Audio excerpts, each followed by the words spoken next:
Bueno, vamos a dar un repaso de todo lo que vimos de termodinámica de soluciones. Nada más para puntualizar, ¿no? Ya de manera muy específica resolvimos algunos problemas, pero me interesa que revisemos la parte teórica. En sí, este apartado se divide en tres temas. La primera parte consiste en evaluar coeficientes de fugacidad y coeficientes de actividad para una mezcla líquido-vapor, ¿no? En sí recordamos que cuando tengo una mezcla en equilibrio líquido-vapor, esto se considera en equilibrio si está P constante, temperatura constante, y además hay una serie de variables que tiene la fase vapor y la fase líquida que se consideran constantes, ¿no? Para la fase vapor, tengo fracciones mol de la fase vapor, tengo la presión total del sistema. En el caso donde no considere que esta fase es ideal, yo tengo una fugacidad, ¿no? De la fase vapor, que si le pongo circunflejo se entiende que es esa fugacidad en mezcla. La fugacidad entre la presión es lo que conocemos como coeficiente de fugacidad. Fugacidad, que es la presión efectiva entre la presión total, ¿no? Para la fase líquida yo tengo también una serie de variables que están fijas cuando esto está en equilibrio, como fracción mol de líquido, presión de saturación del líquido, que esta puedo calcular con ecuación de Antoine. Actividad. No vimos cómo evaluar actividad, pero sí vimos cómo evaluar coeficiente de actividad gamma, ¿no? Y está en mezcla. Ahora, el objetivo de este tipo de análisis es que en el equilibrio las fugacidades se igualan en ambas fases y tenemos el modelo llamado gamma phi, que esta es la parte más general que vimos de equilibrio de fases, donde ninguna de las fases es ideal, ¿no? Gamma phi me dice que la fugacidad de la fase vapor es igual a la fugacidad de la fase líquida en cada componente. Le pongo una I porque representa cada componente. Entonces, gamma phi me queda para la fase vapor, fracción mol de Y por presión total, por coeficiente de fugacidad del componente. Y esto es igual a fracción mol de líquido por presión de saturación del componente por coeficiente de actividad gamma, ¿no? Ya sabemos que la P de saturación se calcula con ecuación de Antoine. Fracciones molares, ya sea Y en la fase vapor o X en la fase líquida, usualmente o son conocidas o las puedo calcular con gamma phi. P es la presión total del sistema, que es la misma en las dos fases. Phi y gamma es el coeficiente respectivamente de fugacidad y de actividad, ¿no? Lo que está del lado izquierdo de ese modelo es la fase vapor, lo que está al lado derecho es la fase líquida, ¿no? De modo tal que la presión está fija aquí en P y la temperatura es inherente a coeficientes de fugacidad y actividad. Porque aquí textualmente no veo temperatura, ¿no? Pero si yo desarrollo la ecuación de Antoine, en P de saturación está temperatura, en coeficiente de fugacidad está temperatura, en coeficiente de actividad está temperatura. Entonces, vamos a ver un repaso rápido de cómo calculamos el coeficiente de fugacidad, los métodos que vimos, y cómo calcular el coeficiente de actividad. Hay que tener en cuenta que sería diferente si yo tengo aquí una mezcla, ¿no? Quizás aquí tenga una mezcla binaria con un componente I y un componente J, y acá también, I con J. ¿Es diferente el coeficiente de fugacidad del estado puro del coeficiente de fugacidad en mezcla para cada componente? Si la sustancia no se comporta como solución ideal. Es por eso que vimos modelos para calcular coeficiente de fugacidad, tanto de una especie pura como coeficiente de fugacidad de una mezcla. Ahora, ¿cómo calculamos coeficientes de fugacidad? Para calcular coeficientes de fugacidad, recuerden que ese coeficiente de fugacidad del componente es la fugacidad de la especie entre la presión del sistema. Se entiende que fugacidad es la presión real que tiene el gas dentro de esa mezcla, ¿no? Para esto vimos varios modelos. Vamos a comenzar por los modelos en estado puro. Sustancias puras, yo tengo dos modelos. que en sí es uno solo, pero diferente enfoque. Así muy sencillo, para calcular coeficiente de fugacidad, nosotros tenemos la relación entre coeficiente de fugacidad y factor de compresibilidad Z, que viene de la ecuación virial, ¿no? Nosotros lo vimos como integral de 0 a presión de factor de compresibilidad Z menos 1 por diferencial presión entre presión. Y esto proviene de la ecuación de estado virial, que también vimos cuál es la ecuación virial, ¿no? La ecuación virial es el modelo presión por volumen molar es igual a Z por RT. Este es volumen molar, por eso ya no va número de moles, ¿no? Entonces Pitzer tiene correlaciones para determinar Z y con Z determinar coeficiente de fugacidad.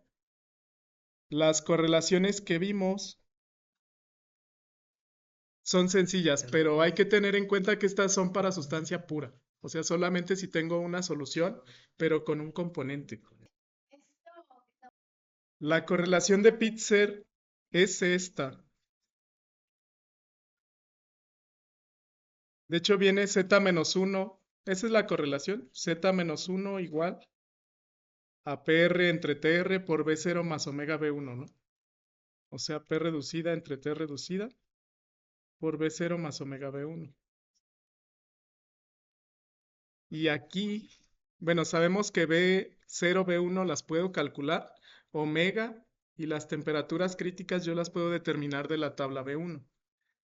Para esto usamos la tabla B1 del libro de Smith. Tabla B1 del libro de Smith. Y las correlaciones son estas. Esto también se los envié. En sí la correlación despejada es esta. Solamente que si yo tengo una sustancia definida, voy a ir a leer T crítica, P crítica y omega de tabla. Es la tabla B1 del libro de Smith. Calculo T reducida, P reducida. Y con eso calculo B0 y B1. Y simplemente vengo aquí y sustituyo, ¿no? Esa forma de calcular utilizando correlaciones de Pitzer es la más fácil, entre comillas. Pero es para sustancia pura. Por eso es que noten que aquí en el coeficiente de fugacidad no tiene un circunflejo, ¿no? Esto es sustancia pura.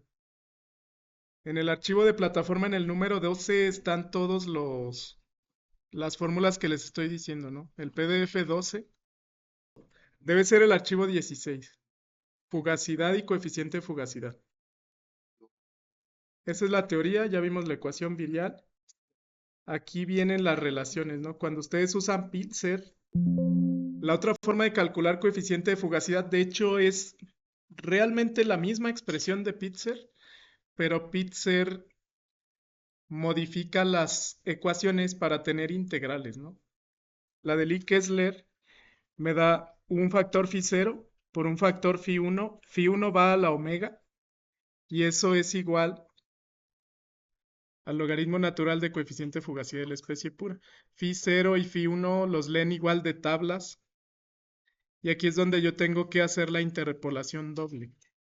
Dado que phi 0 y phi 1 son funciones de t reducida y p reducida, ¿no? Phi 1 igual es función de t reducida y p reducida. Rápidamente Lee Kessler asume la separación de la integral original de la definición del logaritmo de coeficiente de fugacidad. La separa en dos integrales, un logaritmo de phi 0 y un logaritmo de phi 1. Y posteriormente estas se tabulan. Vienen en las tablas E1, E4 para Z. Este phi 0 y phi 1 son de E13 a E16, o sea, 13, 14, 15 y 16. E1 a E4 no son phi 0 y phi 1, estas son para Z0 y Z1. Las que usamos para Likesles son E13 a E16. Entonces el procedimiento general con Lee Kessler consiste en, primero calculan temperatura reducida, presión reducida, se van a las tablas de phi 0 y phi 1, leen estas dos de tablas, hay que interpolar dos veces en cierto caso. El omega lo leen de la tabla B1 y hacen esta operación para determinar coeficiente de fugacidad con Lee Kessler. Si cuando tengo así sería el phi nada más, ¿no? Aquí le puse el logaritmo ahí no va. Solo es phi igual a phi 0 por phi 1 a la omega. Cuando tienen logaritmo sería logaritmo de la integral más el logaritmo de la otra integral. Así se queda. Eso es para sustancias puras. Ahora, para determinar coeficientes de fugacidad de mezclas, se entiende una mezcla como una mezcla de fases líquida y vapor que tengo dos componentes, ¿no? Un componente I y J, digamos agua con etanol o cualquier mezcla de dos componentes, dos compuestos químicos. Para mezclas, la forma más rigurosa es utilizar lo que llamamos reglas de mezclado. Las reglas de mezclado son de un autor que se llama Prausnitz. Y a partir de estas reglas de mezclado yo puedo determinar coeficientes viriales BI, BJ, B y J, ¿no?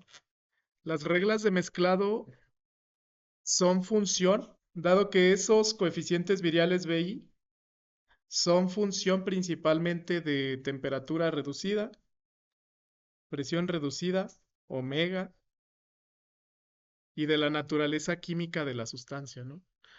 Son las reglas de mezclado que vimos. Luego, teniendo los coeficientes viriales, hay ecuaciones para habiendo determinado estos tres. Si es una mezcla binaria, estoy diciendo, calcular coeficiente de fugacidad. Estas son para mezclas, correlaciones generalizadas de coeficiente de fugacidad. Y como tal son estas. Hay que determinar, el primer paso sería para todas las sustancias determinar condiciones críticas de tabla B1 del libro de Smith.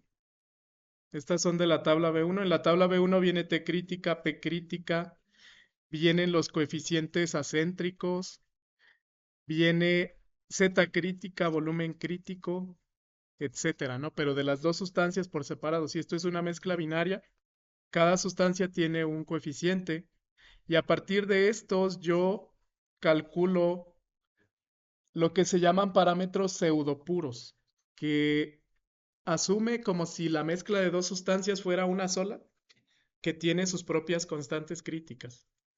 Eso es W y J, T crítica y J. Si es una mezcla binaria, hay un omega 1, 2, ¿no? Que es el parámetro de interacción llamado factor acéntrico, pero para la mezcla. A partir de esto calculamos el coeficiente virial B y J.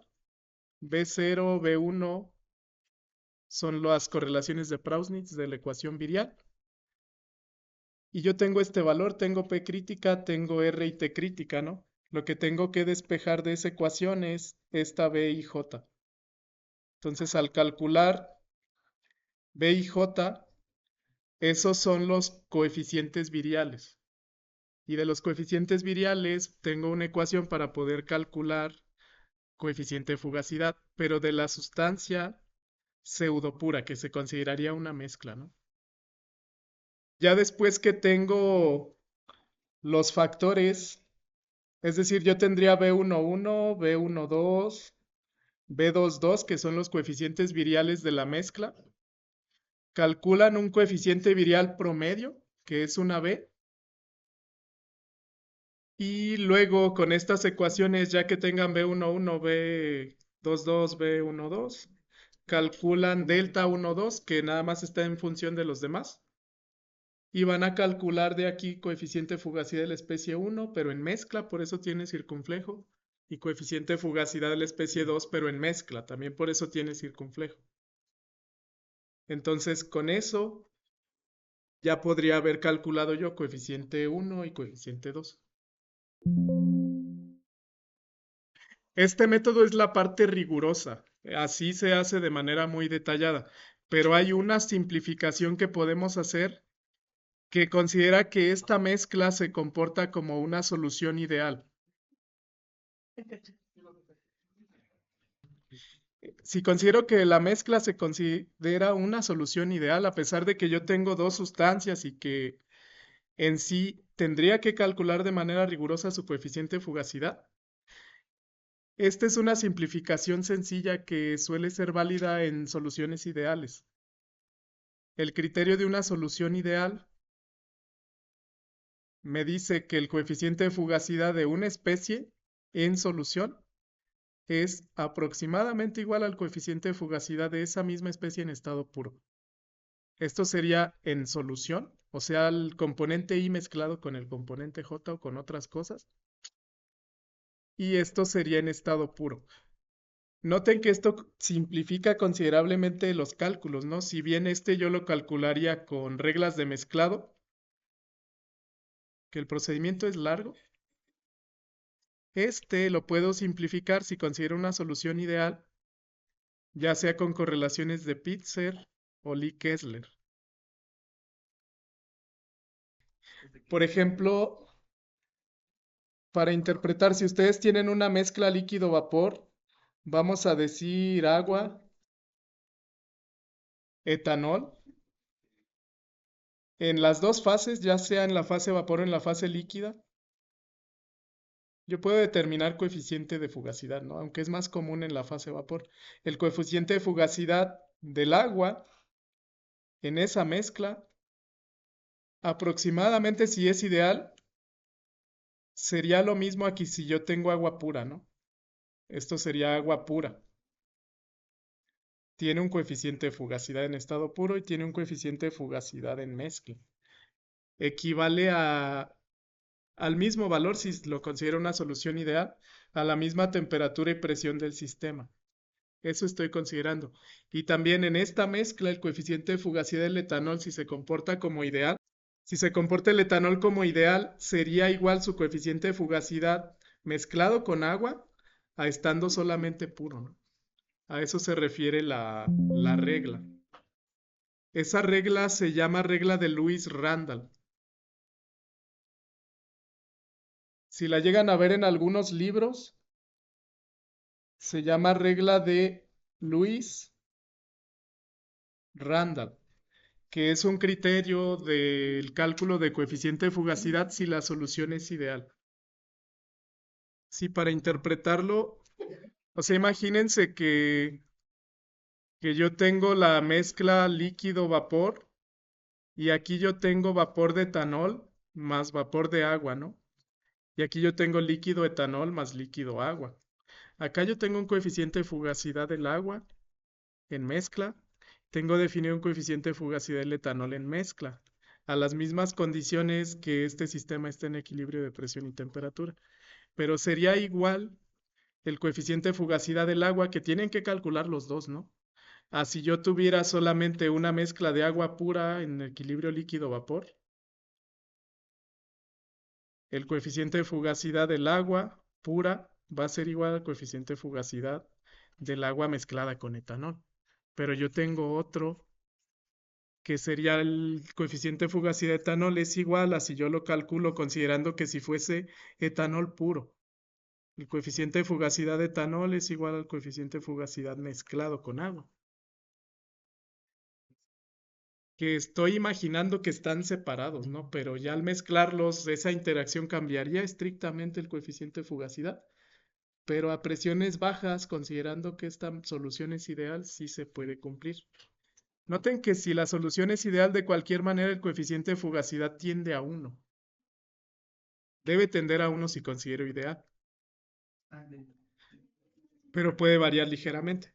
Para calcular coeficiente de actividad hay varios modelos. El más común que vimos es que si ustedes cuentan con datos experimentales, el coeficiente de actividad se puede calcular en términos de las fracciones masa, fracciones mol del líquido y del vapor, ¿no? Nosotros vimos particularmente el modelo de Margules, y es el único que hemos visto. Entonces, a partir de la definición de coeficiente de actividad, yo tengo esta expresión, ¿no? En sí voy a usar la última. El coeficiente de actividad se entiende como la fugacidad de la fase vapor entre la fugacidad y la fase líquida. Y bueno, estrictamente sería fracción del vapor por presión entre fracción de líquido por presión de saturación. Esta de nuevo es la ecuación de Antoine. La P de saturación está en términos de la ecuación de Antoine. Y bueno, a partir de datos experimentales de fracciones molares XY, yo puedo llegar a un modelo en términos de dos constantes que le llaman A21 y A12. A partir de este modelo condensado yo puedo regenerar el diagrama de fases.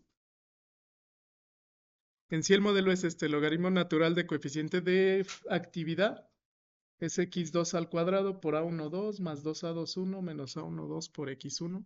Algo similar para logaritmo de gamma 12. Esto se establece en términos usualmente de la ley de Raoult modificada, donde la presión es la suma de las presiones parciales, que para el líquido la presión parcial es fracción en el líquido por gamma por presión de saturación. Y a partir de estas ecuaciones yo puedo calcular presión total. A partir de estos dos, yo puedo calcular energía libre de Gibbs molar de exceso. Y bueno, hay una relación importante porque así como en un sistema binario, yo tengo definidos coeficientes de fugacidad para la fase vapor, yo tengo definidos coeficientes de fugacidad para la fase líquida, ¿no? Si en este mismo sistema etanol-agua, cada uno de estos componentes tiene definido un coeficiente de fugacidad. Y yo puedo generar una expresión de energía libre de Gibbs molar de exceso entre RT como x1 logaritmo natural de gamma 1 más x2 logaritmo natural de gamma 2. A partir de ese modelo yo puedo ajustar para los parámetros de A12 y A21. El modelo se ajusta a partir de estas ecuaciones, ¿no? Aquí la línea amarilla representa energía libre de Gibbs de exceso entre RT x1 x2. Esto me da una línea recta. Yo trazo la línea recta donde cruce esa línea recta con el eje x igual a 0. Aquí está mi A12. Donde cruce esa línea recta ajustada con x1 igual a 1, dado que esto es x1, digamos ahí, eso es mi x, perdón, es mi A12, ¿no? Aquí está la línea recta ajustada.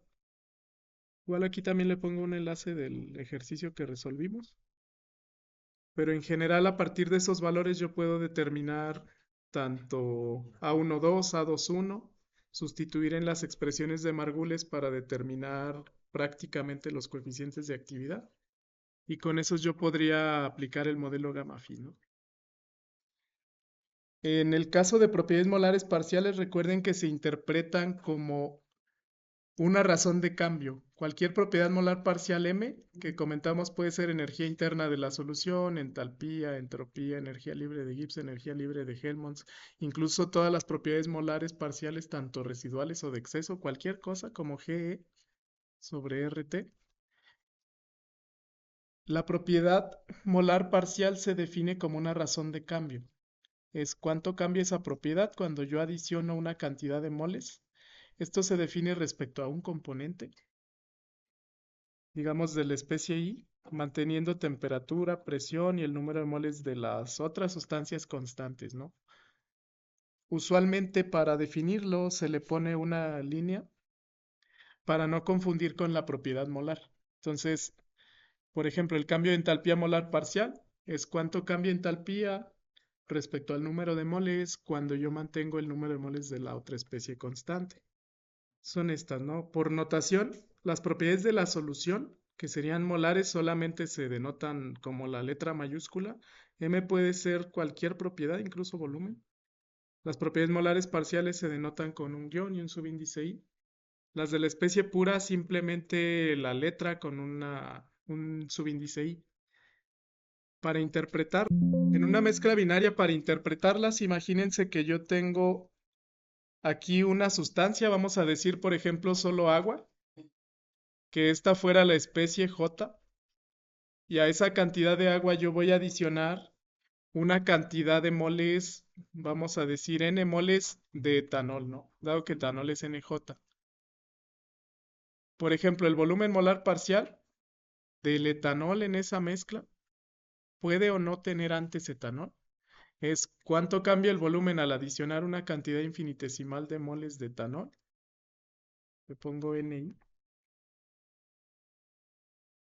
Pero manteniendo la presión del sistema, la temperatura del sistema y el número de moles del agua, que era J, constante, ¿no?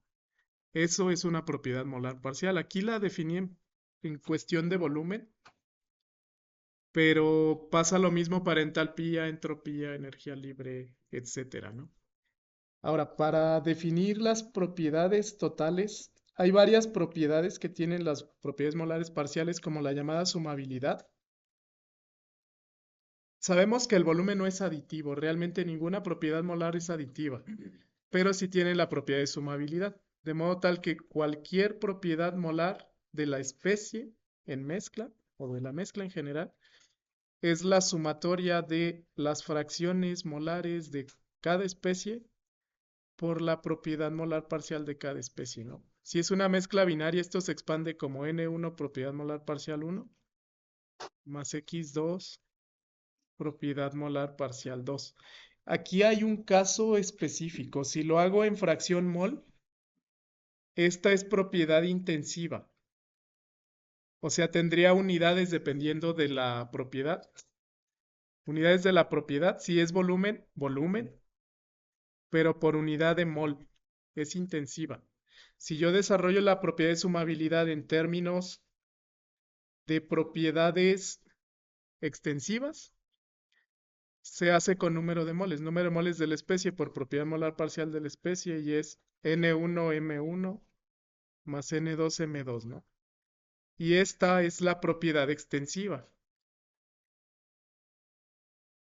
Si lo hago con volumen, solo tiene unidades de la propiedad volumen, ¿no?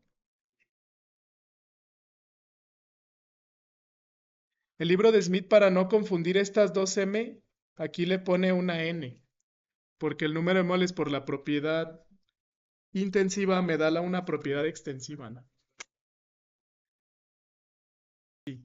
Un ejemplo, digamos, ustedes midieron para volúmenes totales adicionando moles de la especie 1 y moles de la especie 2, ¿no? Y tienen datos de moles de cada especie contra volumen total. Lo que pueden hacer primero es ajusten ese volumen, que esto sería una propiedad extensiva porque midieron el volumen en mililitros. Ajustarlo a una ecuación. Esto sería una función de número de moles, vamos a decir, de la especie 1, ¿no? Si tú quieres calcular a partir de eso tu volumen molar parcial de cada especie, esto sería la derivada parcial. También el de arriba puede ser función de N2, donde digamos la práctica fue mezclar números de moles diferentes de agua y etanol y medir el volumen total, ¿no? Tu volumen molar parcial sería la derivada de esa función, pero respecto al número de moles I, ATP y número de moles J constante. I podría ser 1 y J podría ser 2, ¿no? El volumen molar parcial es una función que cambia cuando cambia número de moles o cuando cambia fracción molar.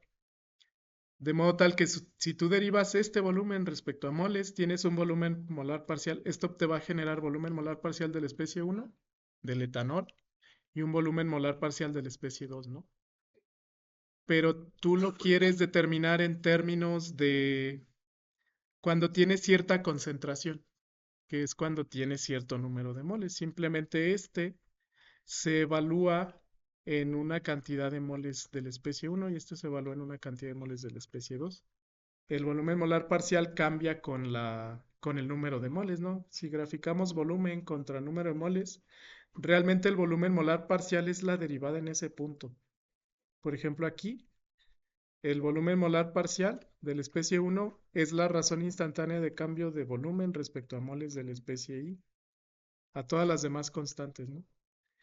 Pero esa derivada cambia si tú la evalúas acá o si tú la evalúas acá.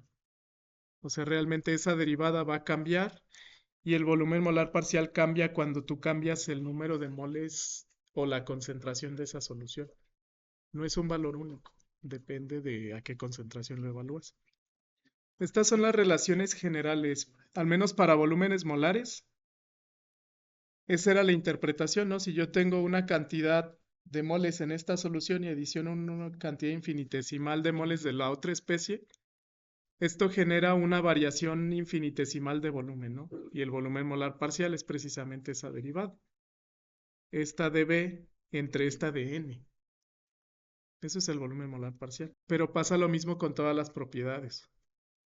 Ahora, cuando yo requiero ajustar propiedades molares parciales, pero en términos de fracción molar, no en términos de volumen molar o de número de moles, puedo aplicar las ecuaciones de Gibbs-Duhem. ¿Por qué?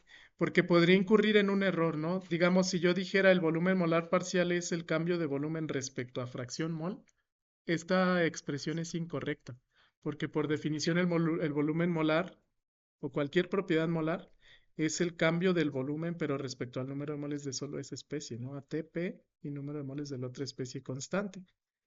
Entonces, si yo en lugar de tener una función de volumen, esto sería volumen total, no en términos de moles, sino en términos de fracciones molares.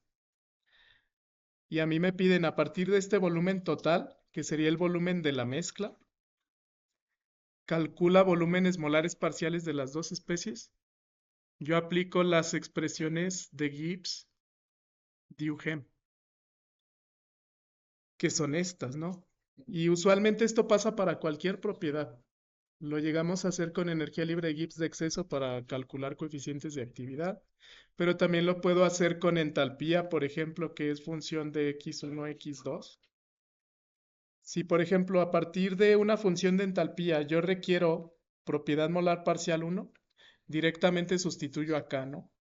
Que sería la entalpía extensiva de la mezcla o intensiva, dependiendo de las unidades, más la fracción x2 por diferencial entalpía respecto a x1. Solo tomen en cuenta que previamente hay que sustituir una función de x1, pero x2 no es constante, x2 lo pueden calcular como 1 menos x1.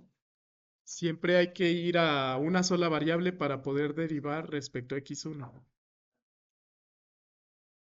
Y si yo quiero entalpía molar parcial de la especie 2, esto sería entalpía H menos fracción x1 por derivada de entalpía respecto a x1.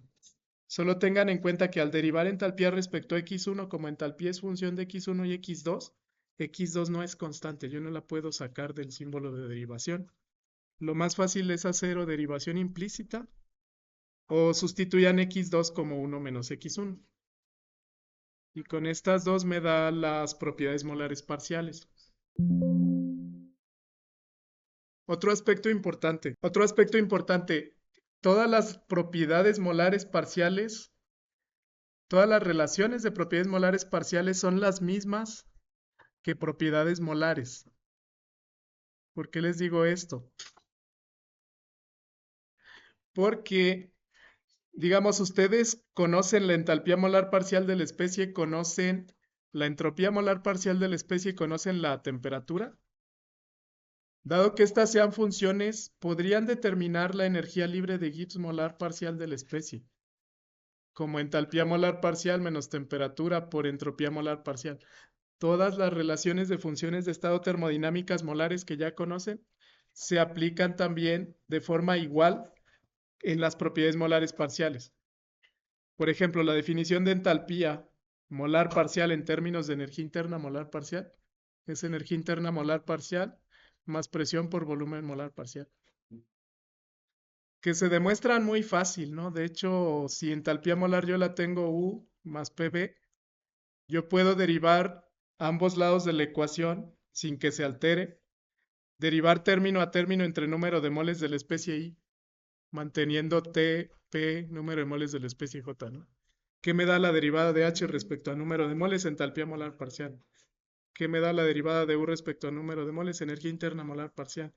¿Qué me da el volumen respecto a número de moles? Volumen molar parcial. O sea, todas las relaciones que ustedes conocen de propiedades molares termodinámicas tienen relación con las propiedades molares parciales. Ya para finalizar, las propiedades coligativas son 4. Disminución de la presión de vapor, elevación del punto de ebullición y disminución del punto de congelación Además, presión osmótica, ¿no? Ya vimos que son propiedades que cambian cuando cambia la concentración de soluto. Esta es la depresión de vapor. Simplemente la disminución de la presión de vapor de una solución es la fracción mol de la especie A-1 por la presión parcial del componente en solución, que esta es la presión de saturación. Esta la calculan con ecuación de Antoine. Ajá, XA-1 es menos XB. También sería delta P igual a menos XB por P del componente puro A. Y esa P con la ecuación de Antoine, ¿no? Tienen que el logaritmo natural de presión de saturación del componente es A menos B sobre T más C.